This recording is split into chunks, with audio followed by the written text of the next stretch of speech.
परमेश्वर, यद्यपि मैंने सैकड़ों परीक्षण और क्लेश सहे हैं, यहाँ तक कि मौत को भी करीब से देखा है।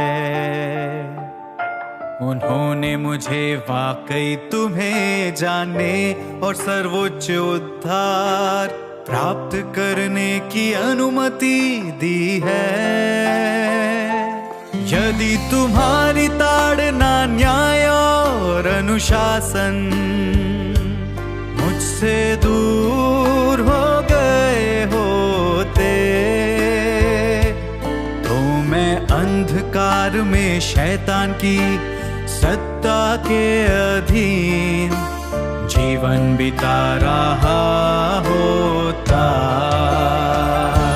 मनुष्य की देह का क्या लाभ है, मनुष्य की देह का क्या लाभ है, यदि तुम्हारी ताड़ना और न्याय मुझे छोड़कर चले गए होते, तो ऐसा लगता मानो तुम्हारे आत्मा ने मुझे छोड़ दिया है।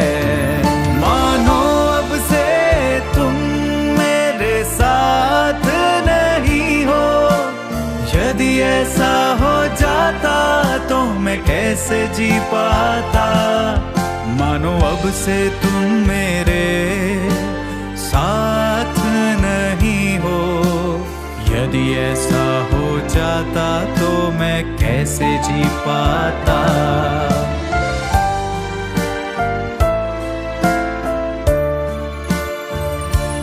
तुमने मुझे बीमारी दी और मेरी स्वतंत्रता छीन ली, फिर भी मैं जीना जारी रख सका। परंतु अगर तुम्हारी ताड़ना और न्याय मुझे छोड़ दें, तो मेरे पास जीने का कोई रास्ता न होगा।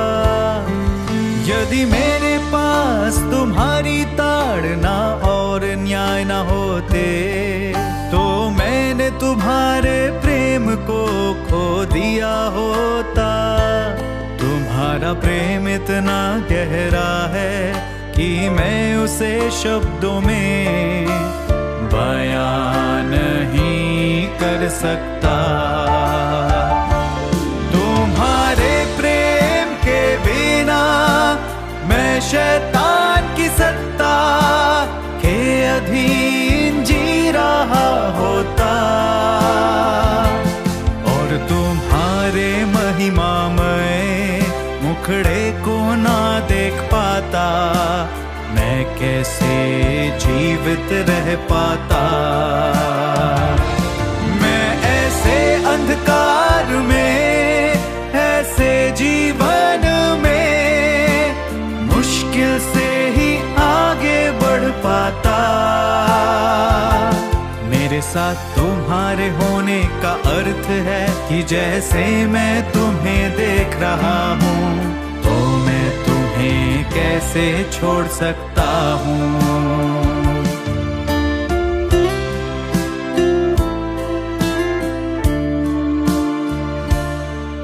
मैं पूरी ईमानदारी से तुमसे विनती करता हूँ, याचना करता हूँ, तुम मेरा सबसे बड़ा सुकून मत छीनो। भले ही ये तुम्हारे सांत्वना देने वाले वचनों की बस एक फुहार ही हो। मैंने तुम्हारे प्रेम का आनंद लिया है, और आज मैं तुमसे दूर नहीं रह सकता। मैं तुमसे कैसे प्रेम ना करूं, मैं तुमसे कैसे प्रेम ना करूं। मैंने तुम्हारे प्रेम के कारण दुख में बहुत आंसू बहाए हैं, फिर भी हमेशा यही लगा है कि जीवन अधिक अर्थपूर्ण है। मुझे समृद्ध बनाने में अधिक सक्षम है, मुझे बदलने में अधिक सक्षम है, और वह सत्य हासिल करने में अधिक सक्षम है जो सृजित प्राणियों के पास होना चाहिए। और वह सत्य हासिल करने में अधिक सक्षम है जो सृजित प्राणियों के पास होना चाहिए।